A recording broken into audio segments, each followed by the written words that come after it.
Good afternoon, everyone. I'm George Martorano here for another Fourth World segment, which I so enjoy. Now, I am free, as a lot know, and after 32 plus years, you have to stay with your habits. And I'd like to talk today about my eating habits. For 32 plus years, half of them years, I ate soup. I slurped soup out of one bowl. And I even had my name carved on the bottom of the bowl. And until today, I basically exist once a day, one meal a day, and I try to have soup. Okay, so let's talk about soup. Well, in prison, they have the chow hall, and you have what you call guys that are trying to make a few extra bucks.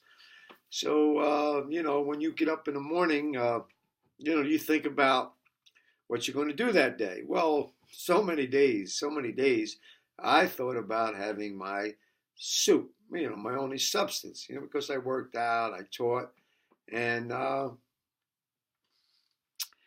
and I would procure certain vegetables and potatoes. But I made some soup out of some very different foods. And now today, uh, I'm free and I go around the city of Philadelphia, the city that I love, and I'm trying all types of soups. But I used to have my soup at count time. In prison, they have a count time, and that's between 4 and 5. And I was basically alone over those years, and I would slurp the soup and look at the pictures I have on the wall, and actually, I would talk to the pictures. So don't think that when you talk to yourself, you're losing your mind. No, no.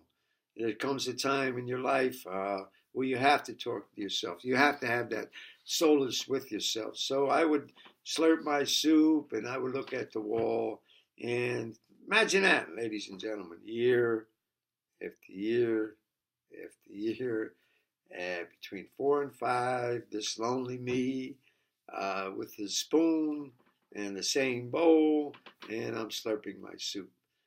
So much so, I just had a bowl of soup not too far from my house, and a wonderful waitress. I was basically slurping the soup and looking at the wall in a trance, and she came. She says, "Are you okay?" And I snapped out of it. Said, "Sure." She said, "You looked so preoccupied with your soup and how you were eating it." And I went on to explain a little bit about me and the life I had with soup for so many years. And, I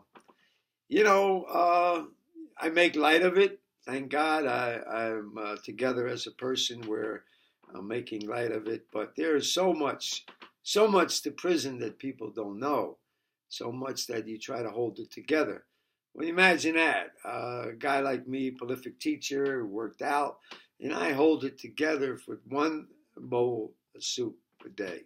And it would be a big thing, ladies and gentlemen, if I had some kind of good bread to accompany it, which is very hard in prison.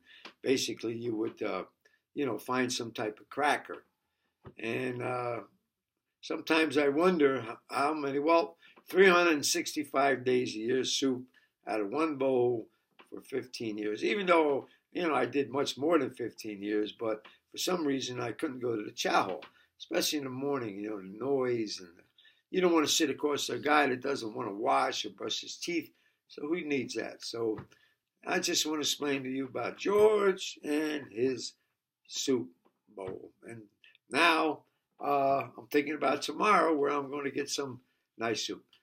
Again, thank you for sharing the segment with me and my history of soup.